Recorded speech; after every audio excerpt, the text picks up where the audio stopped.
이제 투생 시트지잖아요. 그래서 이제 투생해서 처음에 생성형 AI인데 이 생성형 AI가 그냥 생성형 AI가 아니고 이제 사람들이 다 쓸 수 있는, 사실 뭐 우리가 챗GPT 이런 거 다 한 번씩 써보셨을 거잖아요. 그래서 이제 대중화된 생성형 AI 요거를 가트너가 뽑았고, 생성형 AI는 다 아시다시피 뭔가 컨텐츠를 새로 만드는 거죠. 우리가 입력한 걸 그대로 뱉는 게 아니라 내가 입력한 걸 바탕으로 나는 입력하지 않은 무언가 새로운 거를 기계가 내놨다. 이게 생성형 AI니까 그거를 이제 가트너에서 이런 식의 구성도를 냈는데, 저는 가트너 거를 조금 바꿔서 이렇게 그렸거든요. 이게 가트너에서 낸 거고, 밑에 보면 이제 뭐 이런 부분들은 그냥 약간 가치 같은 걸 쓴 것 같고, 그냥 이렇게 워크포스 생산성 높이는 거라든가, 뭐 모든 비즈니스가 AI 비즈니스가 될 거다, 뭐 이런 건 사실 우리가 구성도에 넣기에는 좀 힘들기 때문에 이런 거 싹 뺐고요. 여기 거버넌스 테크놀로지 유저라고 했는데, 이게 편하신 분들은 이렇게 가져가셔도 괜찮습니다. 근데 저는 이렇게 하면 유저 부분에서 내가 뭘 쓸 수 있나 생각했을 때 별로 생각이 안 났어요. 그래서 앞에 거로 가져왔고, 거버넌스는 그대로 가져갔고요. 근데 그냥 거버넌스 쓰면은 내가 또 쓸 게 많지 않기 때문에 AI 거버넌스라고 해서 가져가는 걸로 했습니다. 그리고 중간에는 파운데이션, 이게 우리가 생성형 AI를 쓸 때 두 가지가 있잖아요. 우리 회사에서 직접 내가 파운데이션 모델을 기반으로 만들 수도 있고, 다른 회사가 만들어 놓은 거 돈 내고 API 쓸 수도 있는 거잖아요. 그래서 그 두 가지를 여기다가 넣어놨고, AI 증강 개발은 내가 이 생성형 AI 이런 걸 바탕으로 진짜로 개발할 때 요즘 사용들 하시잖아요. 이제 그런 부분 해서 이렇게 세 개를 넣어봤고, 생성형 AI를 기업에서 어떻게 쓸 것인가 하는 그런 전략 부분으로 넣어봤고, 마지막으로 그렇게 해서 비즈니스를 혁신할 수 있다라는 거로 비전을 제시하는 걸로 비전 하우스를 그려봤습니다. 그리고 당연히 그 생성형 AI는 라지 데이터가 있어야 되기 때문에 내 도메인에 대한 라지 데이터가 가장 밑에 들어가는 걸로 해서 그림을 그렸습니다. 그래서 요거는 솔직히 중간은 제가 한 대로 꼭 하실 필요 없는데, 그리실 때 가장 밑에 어떠한 걸 근간으로 내가 어떤 전략을 써서 이런 비전을 만든다라고 기억을 하시면 편하고, 당연히 생성형 AI나 뭐 빅데이터나 뭐 그냥 어쨌건 AI 관련한 대부분은 저는 여기 데이터 썼어요. 왜냐면 데이터가 없이 돌아가지가 않기 때문에. 그럼 일단 여기는 무조건 못 채울 줄 알고 있으니까 데이터 채우고 위에다가 뭐가 됐든 채우면은, 뭐 어떤 경우에 거버넌스가 되면 원칙, 조직, 프로세스 이런 거 쓰실 거고 원조프 쓰시잖아요. 이제 그런 거로 채우셔도 되고 편하신 부분으로 채워주시면 됩니다. 투생 시트지의 C이고, 이제 시스템, 이거는 정말 Continuous Threat Exposure Management여서 계속 어떤 위험을 평가를 하고, 이제 그 위험을 측정을 해서 막기 위한 그런 프레임워크인데, 이게 디지털 뿐이 아니라 물리적 자산도 위험을 식별을 한다는 특징이 있습니다.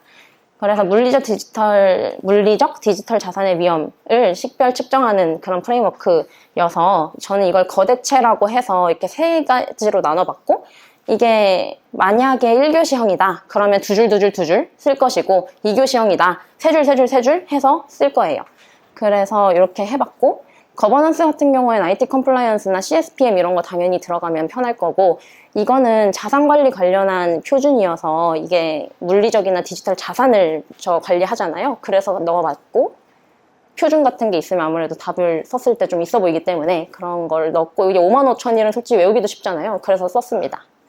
그리고 위협 탐지랑 대응 같은 경우에는 이제 제로 트러스트라든가 아니면은 세시라든가 이런 부분들을 써가지고, 뭐 하다못해 SOA의 팁 이런 거 있잖아요. 스레드 인텔리전스 이런 거 쓰셔도 되고, 요거는 그냥 생각나시는 거 써주시면 되는데, 이제 저는 가장 최신 그런 부분들로 쓰고 싶어서 클라우드나 이런 부분이 뜨면서 나오는 것들로 많이 채워봤습니다. 융합 보안 관제 같은 경우에는 도어2 시스템이라고 해서, 내가 원래 물리적인 거랑 디지털 보안이랑 잘 안 합쳐져 있었잖아요. 원래는 디지털 보안은 디지털 보안이고 물리 보안은 물리 보안이었는데, 내가 이제는 이 출입문 여는 것도 센서가 있든 해가지고 이게 다 시스템이 연결이 되고, 그래서 내가 출입문 여는 것부터 여기 와서 내가 이 장비 만지는 것까지 이런 데 다 센서가 있고 해서 이런 것도 다 보안이 되고, 그리고 내가 그거로 접속하는 것도 전부 디지털 보안하고, 이렇게 해서 요즘은 융합 보안 관제를 하기 때문에 그런 부분을 넣어서 이게 좀 물리랑 디지털이 다 있다라는 걸 넣어보려고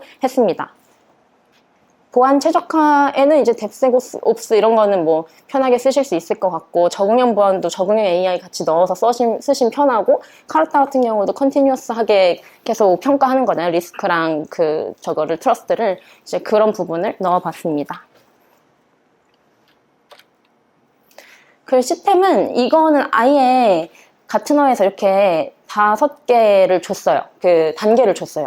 그래서 이거는 혹시나 이걸 내는 사람이 있다라고 한다면 이것도 절차도 물어볼 수 있다고 생각해서 가져왔고, 이거 범발 우검동 이렇게 해서 범위를 일단 설정을 하고, 내가 어디 보호해야 되는지 알아야 되니까 범위부터 설정하고, 그리고 거기에서 어떤 문제가 있는지 발견을 하고, 다음에 그 문제들의 주요 순서를 정해가지고 이게 지금 제일 취약하네 하는 거 먼저 뽑고, 다음에 그 취약한 문제가 진짜로 어떤 문제를 일으키고 있는지 그런 유효성을 검증을 한 다음에 마지막으로 이거 진짜 심각하다, 이것 때문에 지금 우리 회사 망해가고 있다 하면은 거기에 사람을 동원을 합니다. 그래서 범발 우검동 이렇게 외우시면 됩니다. 투생 시트지의 이제 트이고요. 트 같은 경우에는 이제 트라이즘 같은 경우에는 저번에도 나왔던 그 가트너 2023에도 나왔던 거잖아요. 2023에 나왔던 거 이렇게 별 2개로 표시를 했어요. 그래서 이번에 10개 중에 별 2개 들어있는 게 4개거든요. 그러니까 가트너가 2번 연속으로 선정을 했다. 얘들은 나올 확률이 좀 더 높겠죠? 그래서 일부러 표시를 했고, 보실 때 내가 시간이 없다, 그럼 2개 있는 거 먼저 보시는 거 추천드립니다. AI가 이제 요즘 저거 뜨면서 막 자꾸 거짓된 정보를 내놓기도 하고, 또 AI를 이용해가지고 나쁜 짓을 할 수도 있고, 이러니까 이제 그런 부분에서 우리가 위험성이랑 보안 관리를 해야 된다 해서 AI 트라이즘이 떴고, 저는 지금 작년에 나온 것 중에 AI 공격에 대해서 화이트박스, 블랙박스 이런 거 해서 나왔잖아요, 기출이. 그러면 트라이즘도 나올 수 있지 않나 생각을 해서 이런 부분도 챙겨주시면 좋을 것 같고, 얘는 아예 가트너에서 이런 식으로 저걸 줬거든요. 근데 그림을 이렇게 주진 않았어요. 그림은 그냥 이렇게 네모칸 땅땅땅땅 해서 줬고, 근데 그렇게 그리는 거가 우리 기술사 시험에서는 좀 힘들잖아요. 4개 그냥 옆으로 그리는 건. 그래서 그걸 이렇게 구성을 해봤습니다. 그래서 아까도 얘기했듯이 저는 항상 데이터를 거의 밑에 둬요. 그래서 데이터 프라이버시 보호를 밑에 뒀고, 다음에 설명 가능성, 모델 운영, 다음에 앱 보안 이렇게 해서 푸모, 설, 앱 이렇게 외웠습니다. 그래서 모가 모니터링도 있지만 모델 운영의 모거든요. 그래서 만약 모니터링은 내가 까먹었다, 그럼 설명 가능성만 쓰셔도 돼요. 어차피 그렇게 하면은 맥스 AI 쓰고 이런 거 쓰시면 되니까.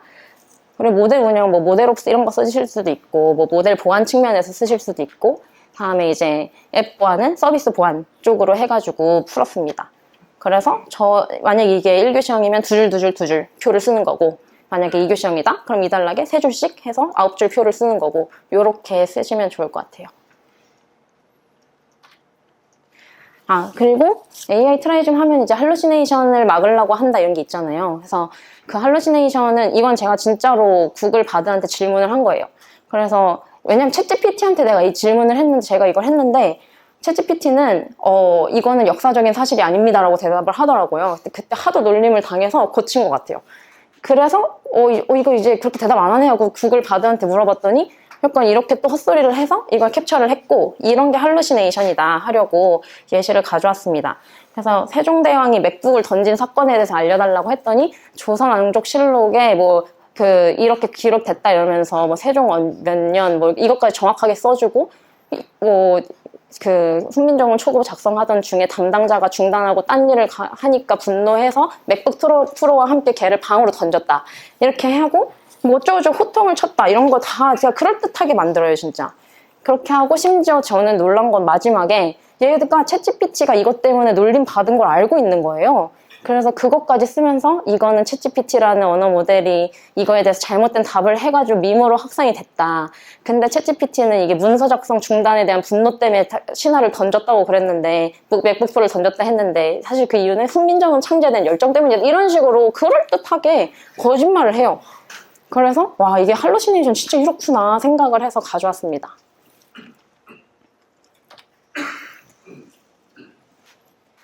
다음에 이것도 이제 2년 연속 선정이 된 기술이고요. 지속 가능한 기술 플랫폼입니다. 투생 시트 G의 마지막 G예요. 그래서 이제 이건 ESG 들어가게끔 쓰시면 됩니다. 정의가 됐든 구성도가 됐든 이런 건 그래서 그리기 되게 쉬워요. 구성도도 그냥 이렇게 띵띵띵 해서 3개 그려버리면 되니까. 그래서 이렇게 그리거나 아니면 아까 제가 그 거대최 했을 때 여기 거버넌스 그리고 여기에다가 저기 대응 그리고 이렇게 했었잖아요. 보안 최적화 그리고 그 시스템 할 때 그런 식으로 했었잖아요. 그런 식으로 하셔도 돼요. 그래서 삼각형으로 그리시거나 이렇게 그리시거나 내가 만약 이번 교시에 이미 삼각형 썼다. 그럼 이렇게 가시는 거고 만약에 아니다? 그럼 삼각형이 훨씬 편하기 때문에 삼각형을 추천을 더 드립니다.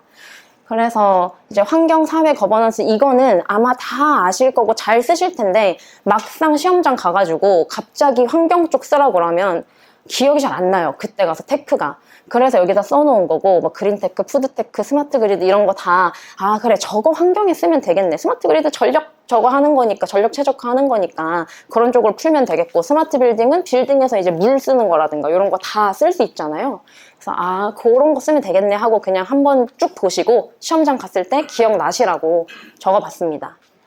그 사회 쪽으로는 이제 사람들 건강, 헬스테크, 그리고 스마트시티에서 이제 사람들 최적화해서 삶의 터전을 최적화시켜주는 거, 그리고 교육이나 이런 부분, 에듀테크, 그리고 내 데이터 이런 거, 인권이나 아니면 나의 그 프라이버시 보호 이런 게 사회 쪽이잖아요. 그래서 마이데이터 이런 거 넣고, 거버넌스는 이제 컴플라이언스 그리고 블록체인 이런 거는 이제 내 정보를 이제 분산해서 저장한 이런 부분도 이제 거버넌스에 들어갈 수도 있고 얘는 사회에 들어갈 수도 있고 어떻게 푸냐에 따라 달라요. 여기 넣어봤고 이제 내부 통제가 요즘 하도 계속 이슈가 되고 있기 때문에 회사 내부적으로 내 회계나 신뢰성 이런 거 계속 투명하게 해야 된다 하잖아요. 그래서 내부 통제 넣어봤고 이거 코소 프레임워크를 쓰잖아요 보통. 그래서 내부 통제 코소 그러고 레그테크에서 레귤레이션 테크 내가 규칙을 지키지 않으면 이제 보시 알려준다던가 아니면 이게 관리자한테 알람 간다든가 이런 거. 그래서 그런 부분들을 넣어봤습니다.